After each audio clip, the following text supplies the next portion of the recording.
Sudah mulai UTS sekarang. Jadi ini kayaknya WA-nya saya bisa bikin kesel Bapak Ibu semua. Aduh, aduh sekalinya sinkronus kok langsung kayak gini. Oh, Ibu ya. Bikin enjoy. Ini siap-siap nanti asam lambung naik. Kata teman sebelah tuh. Asam lambung pada naik semua. Wadah, saya masuk langsung asam lambung naik semua ini katanya tuh. Oke, nggak apa-apa. Pertama saya ucapkan selamat Hari Raya Idul Fitri ya.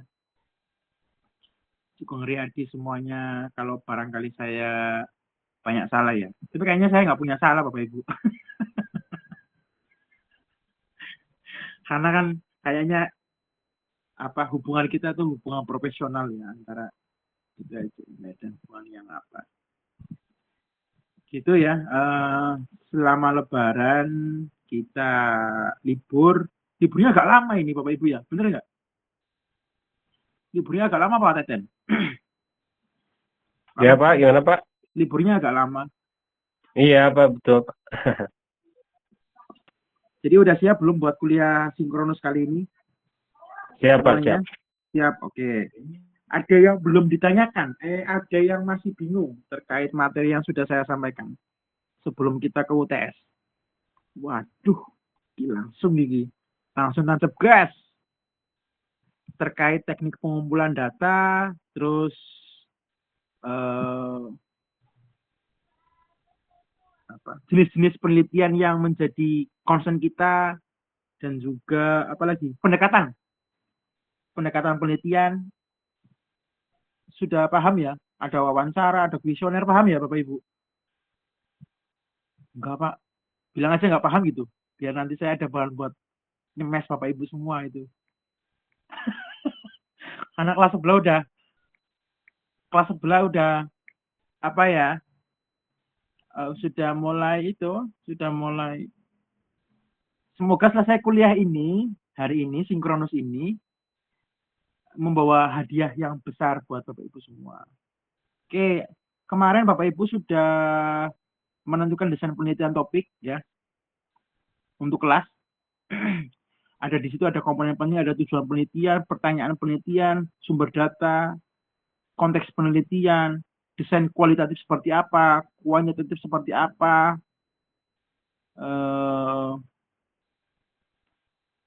Oke, saya anggap ini 8 orang aja semuanya. Yang lain, yang lain di WA. Ini Pak Iqbal mau TS di Japri jangan di grup yang nggak ada sayanya di WA aja nggak apa-apa di grup yang nggak ada sayanya kasih tahu Pak Iqbal ini mau TS ini siap-siap ayo pada gabung gitu ya nggak apa-apa lagi kegiatan nggak apa-apa lagi ada yang minum es jeruk itu Mbak Biba itu nggak ngasih saya itu minum es jeruk apa es sirup Biba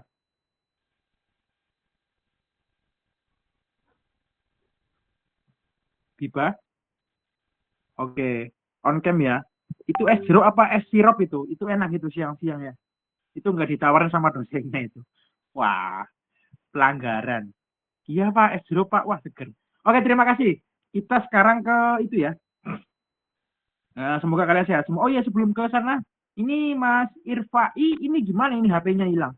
Saya dari tadi telepon nggak dibales, nggak diangkat, chat nggak dibales, udah kayak orang pacaran. Saya WA Mas, gimana ini mau mau kuliah apa enggak gitu ya? Kan biasanya beliau ya di akhir pekan Jumat itu biasanya itu ngasih kabar. Terus saya hubungin Mbak Aini mana Mbak Aini? Mbak Aini, ada Mbak Aini. Kalian kalau apa namanya informasi itu nanti kalau misalnya nggak ada itu langsung bisa aja langsung Pak ini ada gula atau enggak gitu ya nggak apa-apa nggak harus Pak Irfai oke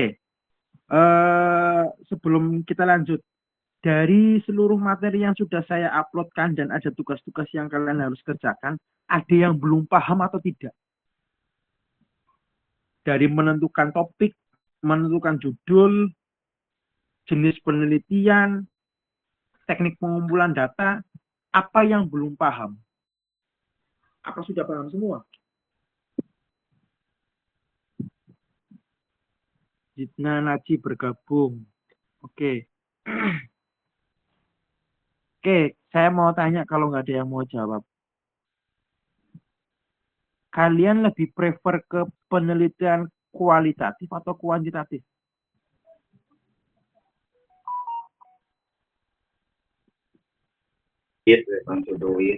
Kalau saya kuantitatif, Pak.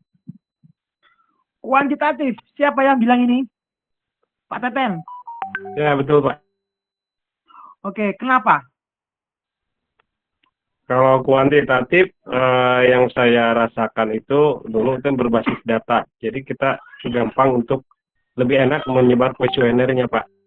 Pengolahan Bagus datanya. sekali. Bagus sekali. Tadi topiknya itu adalah kuantitatif dan kualitatif di kelas 11. Sama ya hari ini. Sekarang saya minta tolong Pak Teten, tolong sebutkan satu judul kuantitatif yang bisa mewakili apa topik kita pada siang hari ini. Karena nanti topik siang ini kita agak panjang, ditambah plus dengan UTS. Siap-siap ya, kalian hari ini tuh otaknya sama pikirannya harus benar-benar dijaga. Karena tadi curhatan kelas sebelah itu katanya tugas kalian sudah banyak ya? Katanya. Sama ya? Sama atau enggak? Bapak Ibu jangan diam loh ya. Saya takut kalau Bapak Ibu tuh jawab tapi kalian Bapak Ibu mute tapi jawabnya kayak gini. Saya takut loh. Tiba-tiba Bapak Ibu, saya nggak mau. Ada kejadian-kejadian yang aneh itu saya nggak mau. Kalau Bapak Ibu merasa berat, bilang saya berat. Benar ya, ada tugas ya. Oke, silakan nanti. Pak Teten, apa Pak Teten? Silakan. Atau jangan Pak Teten. Semuanya 11 orang. Tolong sebutkan salah satu judul yang bisa mewakili penelitian kuantitatif. Coba Pak, saya coba kuantitatif ya. Iya, siapa itu? Pak. Saya Budi, mohon maaf akun saya masih dibuka ini. Saya pakai akun lain. Oke. Pak Budi, apa Pak Budi?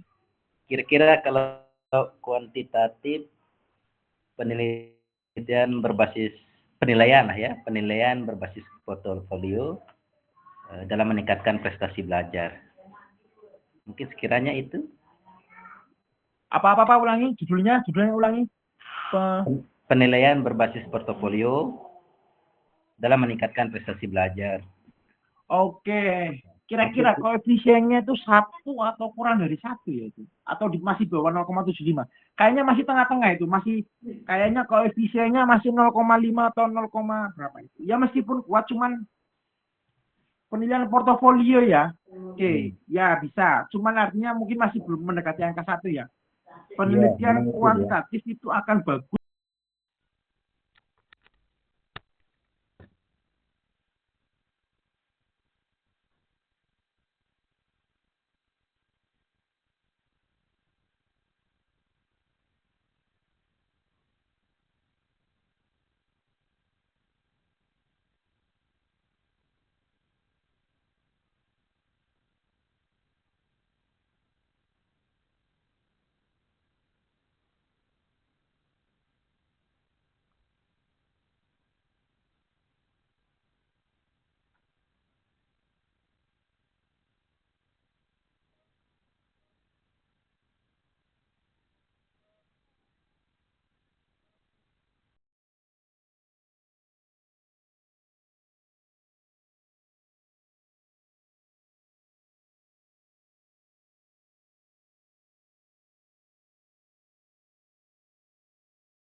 minat itu.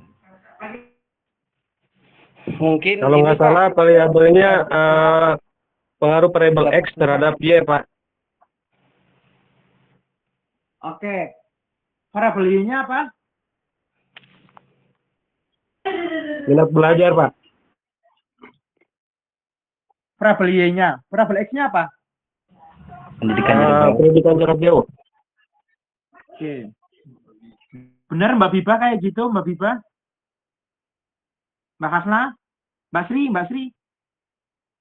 Benar? Kalau salah mohon dibenarkan, Pak. Benar, Ya, Pak. ini saya. Ya, jangan minta pembenaran dari saya. Oke.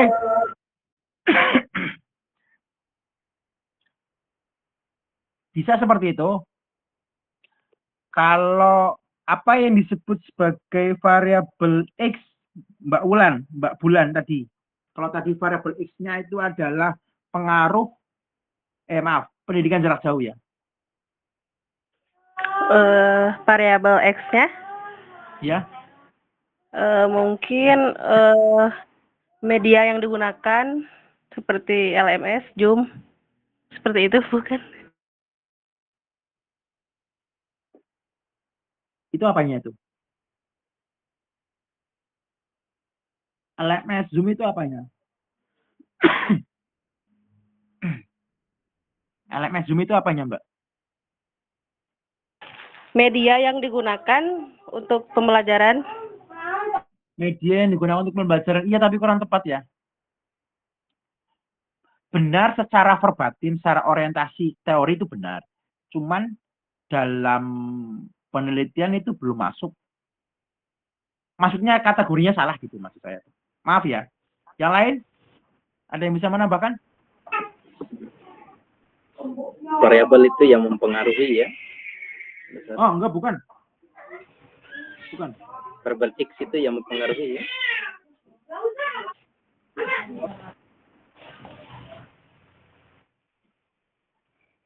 Saya tanya lagi ke Bu siapa ini ya. Sebentar. Saya nyari ini. Oh, cuma 13 ya? Nggak apa-apa ya, 13 ya. Pak Irfan, Bu Mu'alimah.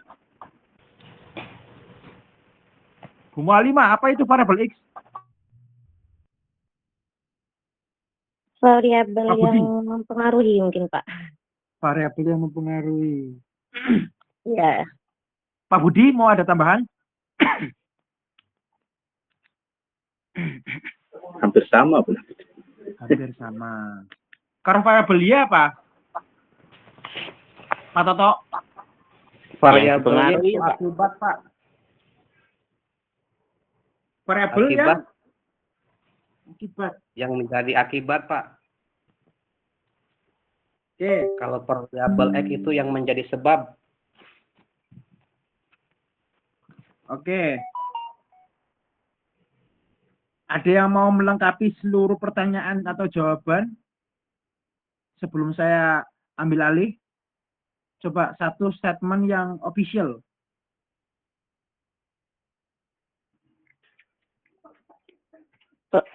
Boleh mencoba ya, Pak? Boleh dong. Mungkin variabel X itu bisa kita artikan variabel yang mempengaruhi. Dalam judul yang disampaikan oleh Pak Teten itu ya misalkan pembelajaran online-nya, kemudian variabel Y-nya itu variabel yang dipengaruhi. Mungkin hasil dari belajar para mahasiswa. Kemudian untuk variabel Z-nya itu yang menjembatani atau yang memperkuat gitu, atau bisa jadi melemahkan hubungan X dan Y gitu. Waduh, seperti hubungan pasangan kekasih yang melemahkan dan menguatkan. Cinta itu. Ya mungkin Pak. Oke, tapi di sini konteksnya kita nggak sampai ke Z ya, karena ini ya nggak apa-apa, pengertiannya bisa dimafhumkan ya. Yang jelas kalau kita mengatakan variabel X dan Y tadi kan pengaruh pendidikan jarak jauh terhadap minat belajar mahasiswa PJJ gitu ya. Maka pendidikan jarak jauh itu masuk dalam variabel X, yaitu variabel independen. Variabel independen itu adalah variabel yang memberikan keterpengaruhan terhadap variabel lain. Kalau ya diingat-ingat ya, ini perhatikan benar karena habis ini kalian langsung UTS Bapak Ibu, langsung UTS, langsung ngerjain UTS, tenang aja. Tapi kalau variabel Y-nya yaitu variabel secara dependen itu adalah variabel yang memiliki keterpengaruhan terhadap pengaruh variabel lain. Jadi independen itu berdiri sendiri itu adalah X dan dependen itu adalah Y. Ya gitu, rumusnya kayak gitu. Kalau Y berarti yang dipengaruhi. Kalau yang X itu adalah mencintai, kalau yang Y itu adalah dicintai. Oke? Z-nya itu tadi bahasanya menjembatani, menguatkan cinta itu atau tidak. Nah, kira-kira kayak gitu. Ya. Sekarang Bu Mu'alimah dengan suaminya itu, suaminya sangat mencintai, maka itu X. Dan Bu Mu'alimah yang menjadi objek maf'ul bih, itu yang dicintai itu adalah Y, kira-kira gitu. Lah, kehadiran seorang anak itu menjadi sebuah penguat terhadap cinta yang sudah terjalin. Nah, kira-kira bisa dipahami ya. Lebih mudah ya tasjonya itu. Tuh, clear. Tapi kalau kita mengatakan tadi judulnya Pak Teten seperti itu berkonsekuensi panjang. Dan harus harus komplit. Oke, tapi nggak apa-apa. Ada satu judul lain yang bisa Bapak Ibu terangkan satu lagi supaya saya bisa membandingkan satu judul dengan judul lain. Sebutkan Pak Budi mungkin.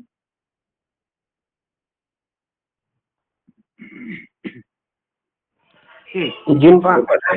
Mohon, monggo. Izin Silakan, Pak Budi. contohnya mungkin Silakan Pak Toto, nggih. pengaruh iklan terhadap nilai penjualan, Pak. Itu bisa. Pengaruh iklan terhadap nilai penjualan itu sangat masuk. Pengaruh iklan. Iklannya iklan apa nanti kalau saya tanya?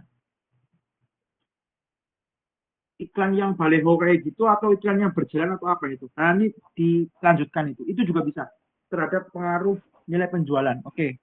Nggak apa-apa, itu dalam bahasa ekonomi itu bisa. Oke. Pengaruh Gini bisa. iklan itu Pak di media sosial terhadap tingkat minat pembeli misalkan. Bisa. Coba spesifikasi lagi. Yang ke judul ke arah PAI itu apa? Yang di sekolah. Coba Pak, mungkin pengaruh sholat duha terhadap kedisiplinan siswa gitu.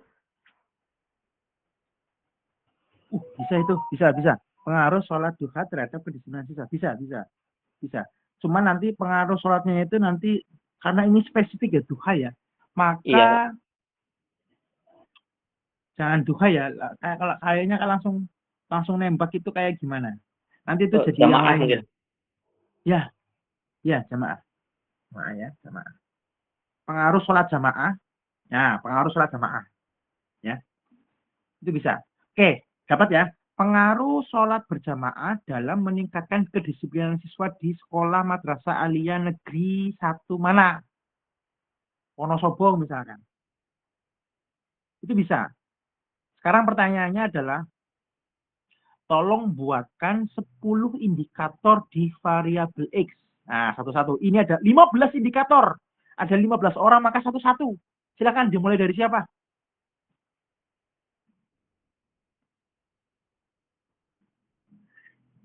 Ayo. 15 indikator. Indikator itu adalah turunan dari variabel yang memberikan identifikasi secara spesifik terhadap apa yang disebut variabel. Saya ulangi. Indikator adalah turunan dari variabel yang memberikan identifikasi secara spesifik terhadap variabel. Ada 15 orang, maka tolong sebutkan 15 indikator dari sholat berjamaah. Izin jawab Pak. Satu aja. Ya, ketepatan hadirnya mungkin. Oke, satu. Yang kedua, siapa lagi? Minat. Oh, minat itu Minat masuk nggak? Ya, Minat. kadang Kedisiplinan waktu, Pak. Oh, kedisiplinan itu sudah disebutkan di variabel Y. Tingkat keaktifan kehadiran sholatnya, Pak. Aktifan. Oke, hadir masuk nggak sama yang Pak Irfan? Sama ya? Oke, 2 masuk. Oke. Yang lain? Saya butuh 16 indikator. Ini ada 16 orang ini. Jadi kalian di WA di grup, jangan pada masuk, nanti ada 36 indikator. Apalagi? Pemahaman terhadap keutamaan sholat duha, mungkin Pak? Jangan sholat duha ya, keutamaan terhadap pentingnya sholat berjamaah gitu. Ya. Karena kan di sini kan tadi saya nggak menyebutkan, tadi kan Mas Irfan kan menyebutkan sholat duha ya. Kan ganti dengan sholat jamaah karena supaya lebih itu. Wah, Pak Muhammad silakan. Indikatornya apa Pak? Ya itu juga bisa.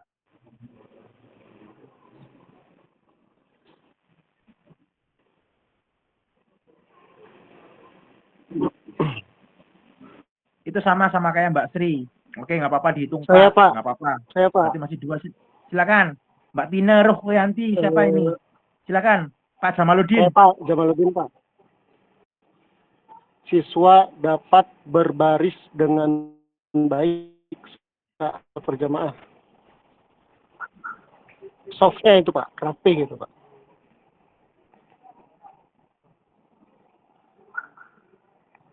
Belum ya? Belum. Belum. Konsistensi, Nggak apa-apa, Pak, tapi dalam udah. menjalankan Udah 7 sholat ya, nggak berjamaah. apa-apa 7 ya. Ketepatan waktu Ya. dalam belajar, Pak. Ketepatan waktu dalam belajar ya, oke, data tamu 8, oke 9. Konsistensi. Konsistensi 10, oke. Kesadaran Indikator orang pribadi. tua. Indikator Kesadaran? X apa ya, Pak, yang ditanyakan, Pak? Apa? Yang ditanyakan indikator X atau Y? Yang Ya, X. dong. Yang X kan? Iya, X. Didikan orang tua.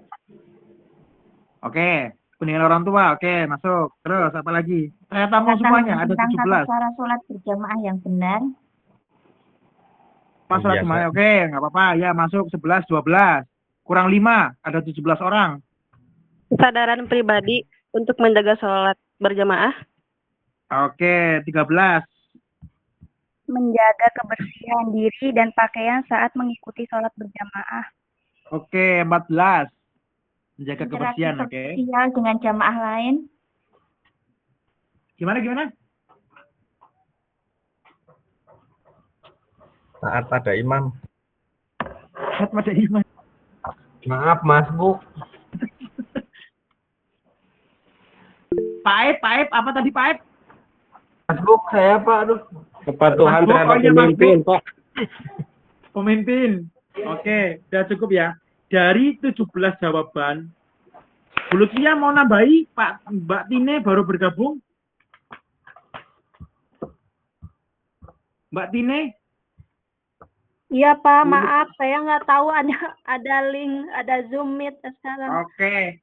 Berarti 17 itu ya, dari 17 indikator yang Bapak Ibu sebutkan, yang masuk dalam kategori cuma 4 atau 3 tadi itu, kalau nggak salah. Yang baru, yang mewakili itu cuma 4 atau 3. Yang cukup mewakili untuk indikator itu. Maka saya akan menganjurkan kepada Bapak Ibu, kalau Bapak Ibu nanti ada soal, atau lagi bikin tugas akhir jurnal ataupun skripsi, penelitian kualitatif maupun kuantitatif, Bapak Ibu harus sediakan minimal 10 indikator. Nanti akan diverifikasi oleh penguji, apakah ini masuk dalam kategori benar atau tidaknya. Kalau tadi kan bahasanya sama antara bahasanya Mbak Sri, terus siapa lagi ya? Mbak Sri, Bu Mu'alimah, Pak Budi, terus Bu Bulan terkait masalah pemahaman kesadaran gitu ya. Itu kan sama itu. Karena apa bisa sama Pak? Karena nanti jauhnya gini. Ini saya jelasin pelan-pelan ya. Tolong dengarkan baik-baik. Karena habis ini Bapak Ibu akan mengerjakan ini dengan sangat serius dan sangat bikin asam lambung naik ya. Satu, yang pertama dalam kajian metodologi penelitian kuantitatif versinya ini itu pada saat Bapak Ibu sudah menentukan judul, maka menentukan variabel X dan Y. Tadi ya sudah. Setelah X dan Y selesai, belum selesai sampai situ, Bapak Ibu harus bikin indikator.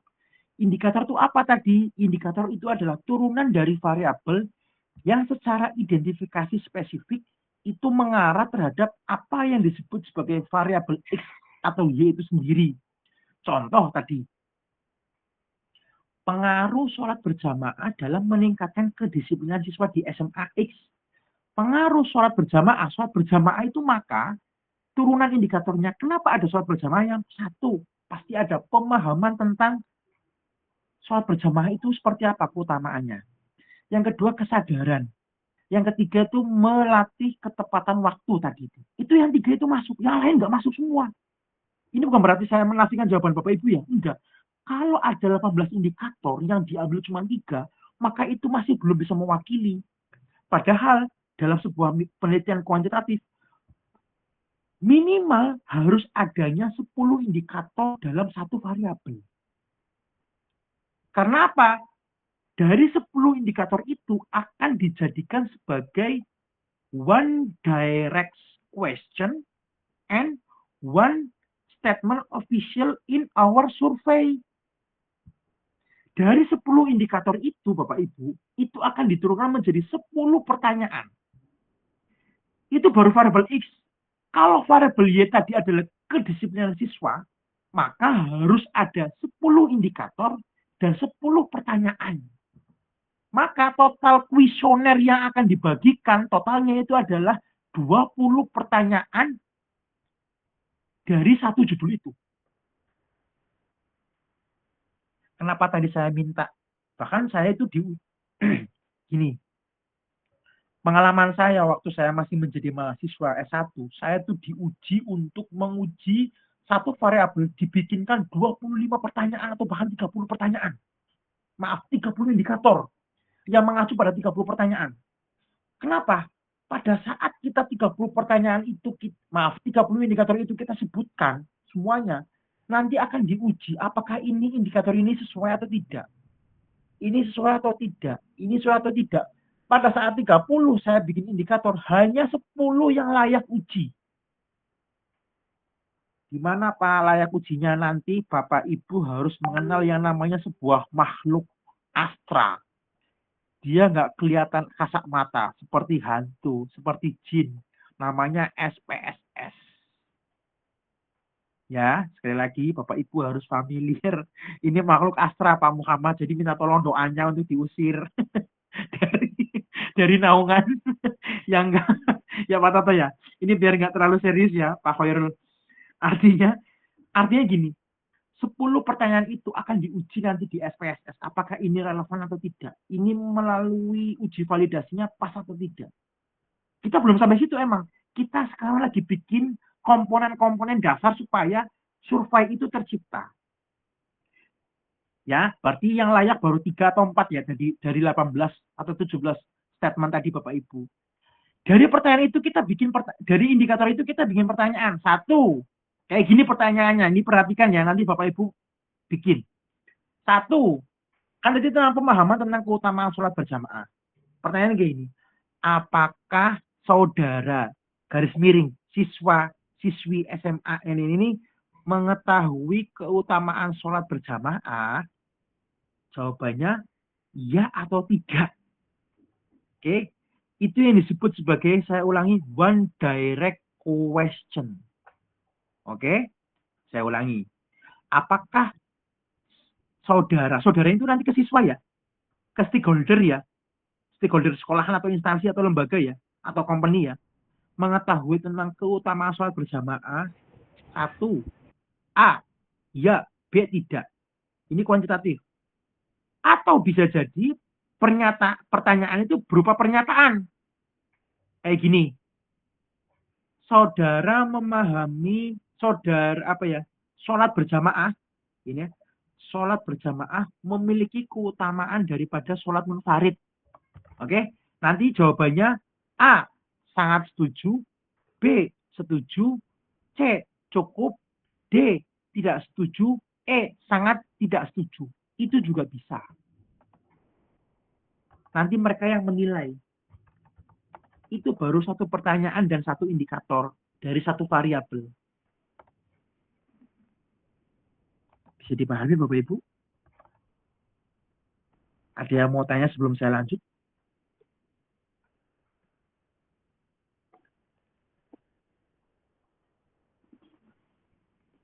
Ada yang mau tanya? Oke. Paham ya? Terus yang kedua, Tanya, Pak. apakah saudara memahami bahwa sholat berjamaah itu mampu membuat saudara tepat waktu dalam melakukan aktivitas? Jawabannya iya atau tidak. Itu juga bisa. Sholat berjamaah memberikan dampak ketepatan waktu dalam beraktivitas. A. Sangat setuju. B. Setuju. C. Cukup. D. Tidak setuju. E. Sangat tidak setuju. Itu indikator kedua.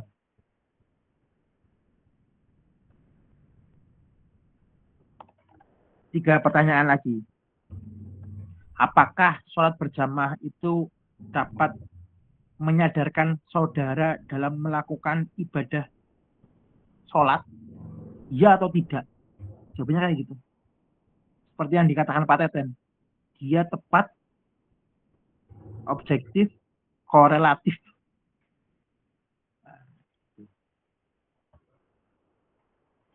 Mohon maaf Pak, di sini saya sinyal ngadat. Oke, madam listrik, oke nggak apa-apa ngadat, nggak apa-apa. Oke, dari situ ada pertanyaan? Tanya, Pak.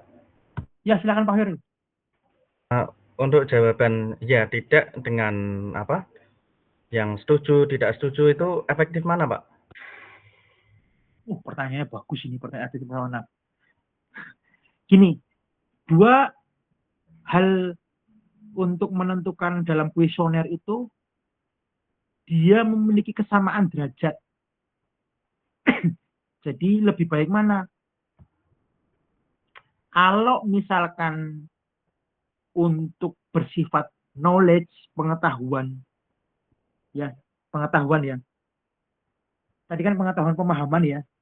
Itu bisa menggunakan jawaban direct question, apakah? Tapi kalau tidak bersifat pengetahuan, hanya sekedar informasi umum, jangan menggunakan ya atau tidak. Menggunakan setuju atau tidak setuju. Tapi kalau Bapak Ibu akan menilai kok. Akan mengetahui. Tadi sholat duha. Apakah sholat duha itu penting atau tidak? Kan bisa dipahaminya kan dari pengetahuan. Yes atau tidak itu. Tapi dia dalam sebuah penelitian itu bersifat sama. Dan statusnya sama kok Pak. Jadi terserah Bapak Ibu mau menggunakan yang mana. Kalau itu bersifat pengetahuan, maka menggunakan one direct question aja. Tapi kalau tidak hanya sebagai Bapak Ibu hanya sekedar memberikan informasi secara umum, informatif, maka cukup menggunakan statement official ya, setuju atau tidak setuju atau sangat setuju, itu udah cukup. Biasanya kalau informasi umum itu lebih pada tingkat ketersetujuan sama tingkat ketidaksetujuannya. Tapi kalau pemahaman dan pengetahuan dan kesadaran, maka menggunakan one direct question. Begitu. Ada yang lagi yang mau ditanyakan? Atau masih bingung?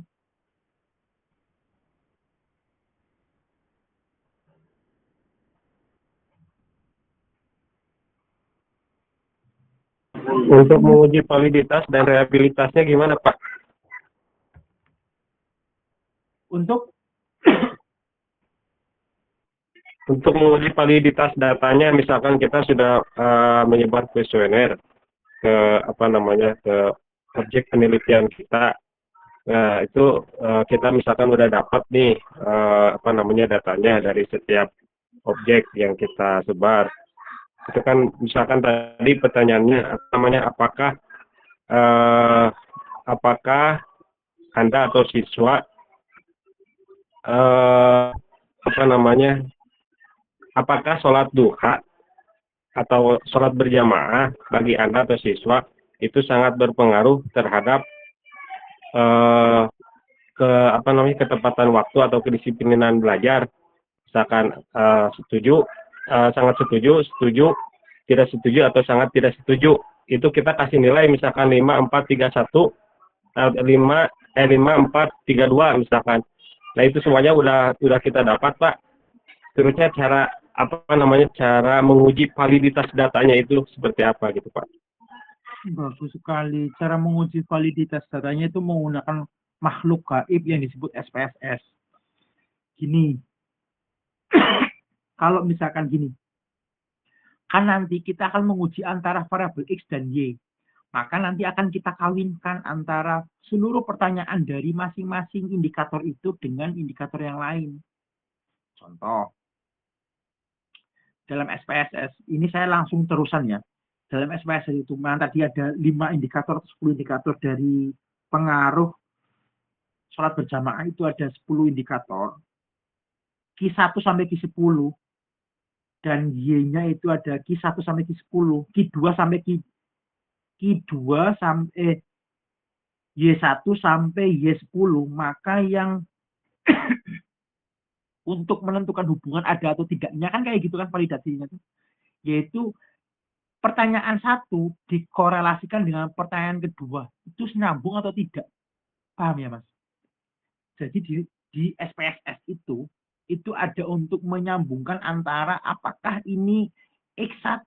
X1 itu artinya pertanyaan pertama ya. Dengan pertanyaan kedua, itu nyambung atau enggak nyambung. Itu nanti dilihat. Pada saat koefisiennya itu memiliki angka di bawah 0,25, maka dia lemah. Maka nggak masuk. Tapi pada saat angkanya di atas 0,25 atau minimal 0,5, itu kuat. Maka ada hubungan. Validasinya seperti itu. Terus, kalau mendekati angka 1, Pak, nilainya 0,89, oh maka itu kuat. Maka itu bisa terus dilanjutkan indikator itu. Gimana Pak caranya? Itu kalau menggunakan rumus manual, ini satu papan tulis di kelas itu habis itu, Mas. Maka kita harus bisa mereka-reka. Ini sebenarnya kalau turunan dari pengaruh sholat berjamaah itu, turunannya apa aja ya? Kalian bisa mereka-reka itu. Kalau disiplin waktu itu apa? Ketepatan waktu berarti apa? Oh, berarti siswa itu terus melakukan sholat berjamaah. Nggak pernah absen. Tepat hadir waktu. Apalagi ya? Sudah melakukan pengumuman sebelum dilaksanakannya sholat. Kan itu indikator-indikator yang bisa kita gali. Perkara nanti diujinya itu valid atau tidak, itu urusan lain. Yang penting sajikan dulu. Karena ternyata saya lihat di itunya tuh, di situ nggak ada kesinggungan dengan SPSS gitu. Itu kayaknya di statistik tuh. Ada nggak mata kuliah statistik? Bapak Ibu ada mata kuliah statistik? Belum ya?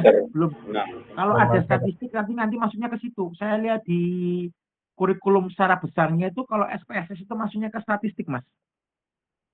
Kalau di metodologi penelitian itu membahas tentang kualitatif, kuantitatif, dan mixed method. Hanya kerangka alatnya. Tapi untuk uji metersnya nanti di statistik tuh. Nah. Tadi pertanyaannya Mas Teten itu kan mau uji ke sana ya. Sedangkan kan kalau itu udah clear uji ke sana menggunakan statistik itu SPSS itu clear sampean. Tapi bukan berarti clear itu harus ditanyakan lagi sama pembimbing apakah ini saya masukkan variabel indikatornya sudah benar atau belum. Gitu. Nanti kelihatan di angka-angkanya kelihatan. Nanti masuk ke teori. Kalau dia belum mencapai nisab ini maka belum dihitung wajib pajak gitu kira-kira. Jangan kayak zakat mal itu ya. Kalau zakat mal itu kan kalau sudah berapa tahun usianya? 2 tahun ya? Hitungnya. Lah, itu kan grand teori ya. Teorinya. Seperti itulah kira-kira. SPS itu seperti itu. Nanti masuk ke situ. Ada yang lain? Ingin bertanya? Mohon. Ya. Silakan, Pak. Tadi saya lupa ya, tadi variabel Y-nya itu kedisiplinan ya? Iya. Apa tadi? Oh ya. Misalkan lanjutannya kedisiplinan siswa, misalkan variabel Y-nya kan? Iya. Nah, kalau modelnya seperti itu, kira-kira pertanyaan apa tadi? Angket apa? Ya, angket ya? Ya, angket. Ya. Kuesioner atau angketnya? Ya, kuesioner itu diberikan kepada siswa ya. Nah, kalau seandainya kita tidak berikan kepada siswa, kita berikan kepada guru, tetapi pertanyaannya itu mengarah ke siswa. Kira-kira bisa enggak seperti itu? Contohnya ya, contoh misalkan kita nanyakan kepada guru itu, apakah apakah siswa ibu itu rajin belajar? Nah, ada kan? Rajin sholat berjamaah. Ini kan, jadi kita tidak langsung menanyakan pada siswa kan? Ya, kalau nggak langsung, kalau kayak gitu nggak usah meneliti kuantitatif, Mas. Kualitatif aja diganti. Itu ya. Jadi kalau tadi pertanyaannya kan, saya tahu maksudnya Pak Budi. Nggak apa-apa. Karena kan kita juga ada kajiannya.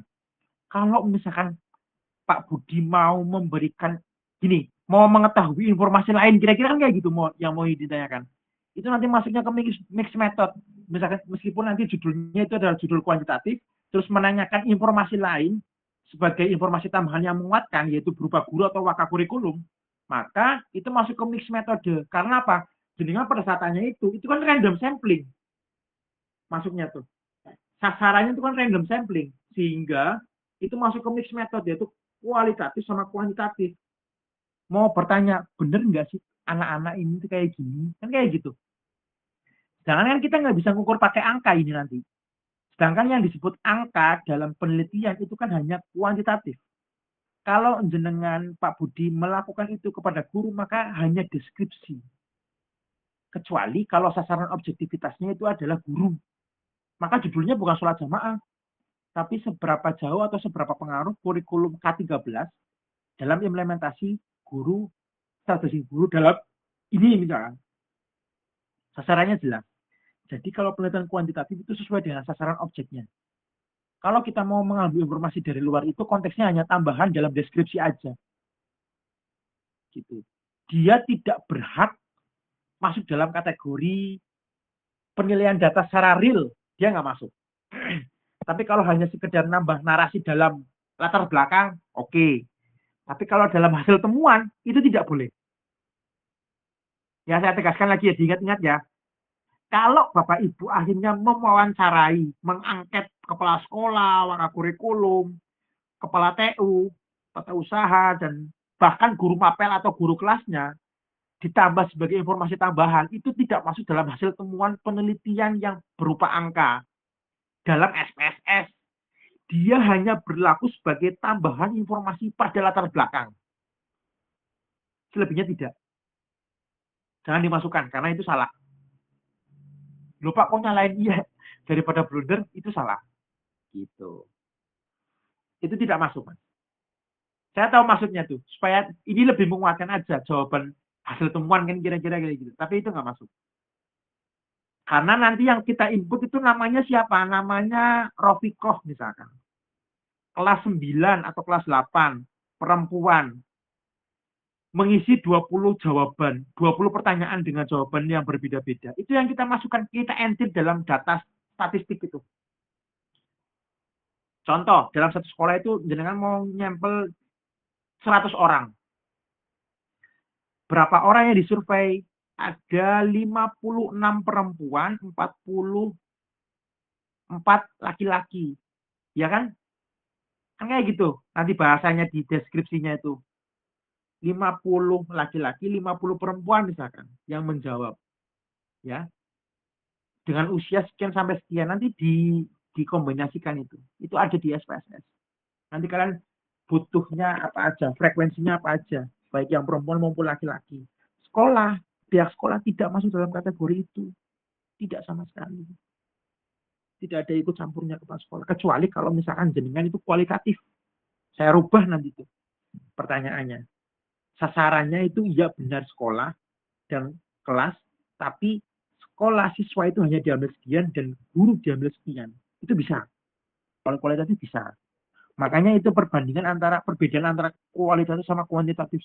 Kalau kualitatif itu secara fenomenologis, etnografis, ya, antropologis, ya. Tapi kalau kuantitatif itu secara korelatif, ya, secara terukur keterhitungannya itu. Lanjutan mau yang mana silakan. Kalau mau yang pakai yang ada keterlibatan guru, maka kurikulum participant as observer, maka wajib bukunya menggunakan kualitatif. Tapi kalau tidak hanya, kalau nggak ada keterlibatan dari sekolah ataupun apa, hanya hasil tok mentah, terus ditambah latar belakang dari pengetahuan guru dan kepala sekolah, maka cukup menggunakan kuantitatif. Tapi kalau semuanya ada keterlibatan semuanya di antara stakeholder, maka menggunakan kualitatif. Pak Budi. Bagus. Oke, ada yang lain? Izin Pak, Ya. untuk apa namanya judul yang kita bahas ini, bagaimana kita bisa menentukan latar belakang dari judul tersebut, Pak? Menentukan latar belakang dari judul tersebut. Yang pertama, kalian nanti melihat kondisi-kondisi real time, kondisi-kondisi yang terjadi di sekolah tersebut atau di company tersebut. Itu wajib itu. Kalau sekolahnya kurang ini, maka latar belakangnya disebutkan dengan ditambahkan dengan teori. Jadi contohnya itu adalah Mas Aib, bagi sih Mas Aib, makanya enak kayaknya tuh. Kok nggak dibagi? Jadi bisa dilihat dari latar belakangnya, itu dilihat dari kondisi sosial kultural dari objek yang akan kita angkat. Yang kedua, objeknya yang kita angkat itu secara real time ya, Mas Teten ya. Jangan yang sudah lampau, sudah ratusan tahun, 10 tahun, 20 tahun diambil sana. Yang real time yang terjadi saat ini. Kondisi sosial kulturalnya diangkat, setelah itu dicarikan teorinya. Contoh, ada beberapa sekolah yang tidak mengadakan sholat berjamaah di waktu Tuhan misalkan, sholat berjamaah zuhur atau kenapa ya. Jangan survei dulu, makanya ada pra penelitian untuk melihat sekolah mana yang belum. Kan iya Mas, karena harus ada ini, ada ini. Nah itu kan nanti informasi awal yang kita dapat, kita tulis di latar belakang. Setelah itu, jenengan ambil grand teori tentang bagaimana sekolah meningkatkan kebersamaan dalam lingkungan yang, nah itu nanti bisa masuk ke dalam latar belakang. Dengan catatan kaki atau body note juga boleh. Tapi harus ditemukan latar belakang yang melatar belakangi dari sekolah itu sendiri. Jangan asal-asalan. Nanti yang ada malah proposalnya malah nggak diterima sama sekolahan, kita nggak jadi penelitian. Gitu. Itu yang banyak terjadi ya. Sekolah nggak mau menerima proposal penelitian karena nggak sesuai. Apa yang latar belakangnya kayak gini gitu kadang tuh. Kita udah melaksanakan ini loh. Data yang kita ambil 110 tahun yang lalu. Gitu kira-kira. Gitu. Makanya harus sesuai dengan realita yang terjadi di sekolah atau company tersebut. Gitu Mas Teten. Sama teori ya. Iya Pak. Mohon maaf Pak, dipotong Pak. Kalau untuk alasannya nanti di latar belakangnya dicantumkan nggak Pak? Kenapa saya misalkan memilih judul ini gitu? Oh iya wajib. Wajib itu harus wajib. Paling nggak 3 atau 4 halaman ya, wajib itu harus clear. Ada yang lain? Pak Ridwan, silakan. Ya, Assalamualaikum Pak dosen, izin bertanya. Monggo. Kalau misalkan judul skripsinya itu efektivitas pembelajaran kitab kuning dalam menangkal pemahaman Islam yang keliru di media sosial, itu kira-kira penelihatannya lebih tepat ke arah kualitatif atau kuantitatif atau bahkan di mix? Kualitatif aja. Jangan mix. Kalau mix itu berat nanti. Okay. Kalau mix itu bukan berarti saya melarang. Ya saya tak larang weh. Haram. Bukan haram ya. Haram dalam arti itu nanti repot. Kalau jenengan waktunya ada, berdaya dan ada waktunya, mix method aja nggak apa-apa. Tapi kalau misalkan seperti ini, kalian dikejar-kejar waktu, banyak tugas, maka pakai menggunakan kualitatif. Tapi Islam keliru itu harus clear loh Mas. Pemahaman Islam yang keliru, kata keliru itu harus clearkan dulu. Artinya Islam yang rahmatan lil alamin. Kalau kita menggunakan diksi yang negatif dalam sebuah judul, nanti kesannya kurang gimana gitu. Kan keliru kan masuk dalam kategori persamaan wording yang negatif dan positif kan ya. Kalau disiplin pasti positif, misalnya kira-kira gitu. Nek salah, keliru, kecewa itu kan hal yang predikat subjeknya itu lebih pada negatif. Maka menggunakan yang mispersepsi atau misunderstanding atau pemahaman yang kurang tepat terhadap Islam rahmatan lil alamin itu lebih enak daripada menggunakan bahasa keliru tadi itu. Efektivitas itu lebih masuk ke kualitatif meskipun dia bisa masuk ke kuantitatif ya. Kalau masuk ke dua-duanya maka masuk ke mixed method. Mixed method itu olahan datanya itu lebih 2 kali, Mak. Setelah kita menguji di kuantitatif, kita ngopiak datanya, habis itu kita pindah ke kualitatif, agak lebih repot. Bisa cuma agak lama. Jadi mending kualitatif aja kalau Mas Ridwan kayak gitu, kualitatif ambilnya. Nggak masalah. Nggih, Mbak Dosen. Boleh, bagus itu judulnya tepat itu. Tapi yang kelirunya kata keliru ganti ya. Nggih. Pemahaman Ya, Pak. yang kurang tepat terhadap Islam rahmatan lil alamin, nah gitu aja. Jadi kan Islamnya nggak kebawa kelirunya. Kan yang sebenarnya sasaran kalian adalah fa'ilnya kan, bukan predikat atau maf'ul bihnya kan? Bukan kan? Siapa pelaku yang mempelajari Islam itu yang salah kan kira-kira gitu. Nggih. Bukan agama ajarannya kan gitu. Tapi siapa yang mengajarkan dirimu kan mau ngarah ke situ toh. Nggih. Ditambah dengan media sosialnya tadi kan. Nah, itu aja. Bagus itu, bagus. Pemahaman kita pun kayak gitu bagus tuh. Harus diperbanyak gitu. Mas Ridwan, bagus. Nggih, terima kasih Pak Dosen. Oke, siap sama-sama. Oke, sudah saya shortcut ya. Ini jam 1:15. Oke, saya shortcut. Oke, sekarang nggak ada pertanyaan lagi. Sekarang kita ke UTS ya. Kisi-kisi UTS sebelum saya tutup. 1 ditulis ya, Bapak Ibu. Kisi-kisi UTS. Kisi-kisi UTS pertama, ini 99,99% insya Allah keluar di UTS. Wah, berarti benar kabeh. Ada UTS dikasih di awal. Nggak ada kayaknya tuh ya. Oke, 1. Tolong buatkan judul. Emang sengaja ada satu materi yang nggak saya terangkan, biar kalian belajar ya. Tolong buatkan judul kuantitatif atau kualitatif sesuai dengan keinginan Bapak Ibu. Yang kedua, tolong jelaskan variabel yang berada dalam judul tersebut. Yang ketiga, tolong sebutkan indikator dari judul yang sudah Bapak Ibu buat. Yang keempat, terakhir, sebutkan sumber data yang Bapak Ibu ambil, baik primer maupun sekunder. Sekian. Dikumpulkan besok. Pak Khairul? Bu Tina? Aduh, langsung pusing ini. Oke. Harus besok ya, Pak. Oke, Bu Mu'alimah. Dikumpulkan tanggal 17 Mei 2025. Baik kan saya kan? Baik lah saya tuh. Baik banget saya tuh. Sampai masa UTS. Pak mau bertanya. Baik sekali, Pak. Pak, mohon izin mau bertanya. Mangga. Bolehkah judul yang kemarin ada di tugas 2 dipakai lagi untuk sekarang atau harus membuat lagi?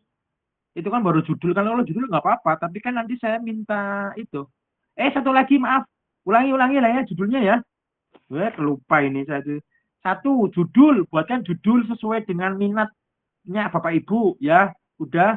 Yang kedua, tolong identifikasi tentang variabel dari judul tersebut dan juga indikatornya. Ya benar ya. Yang keempat, itu sumber data. Yang terakhir, tuliskan latar belakang 1 halaman saja dari judul tersebut. Lupa.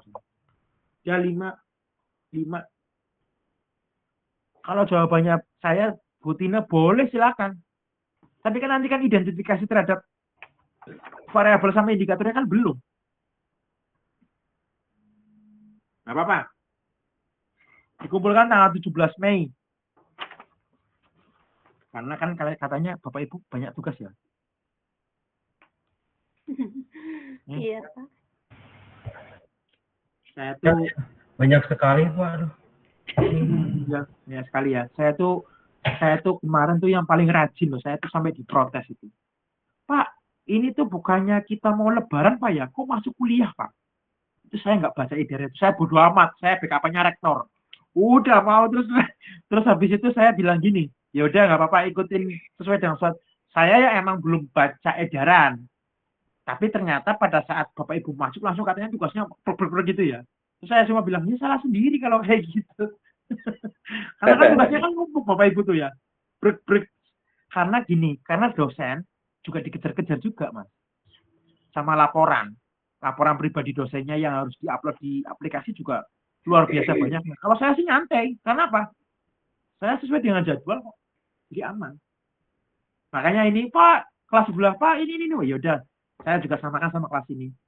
Dikumpulkan tanggal 17 Mei 2025. Minggu depan, saya buka linknya, saya kasih waktu sampai tanggal 17. Ya, jadi minggu depan nggak usah ada pertemuan lagi, kan lagi UTS.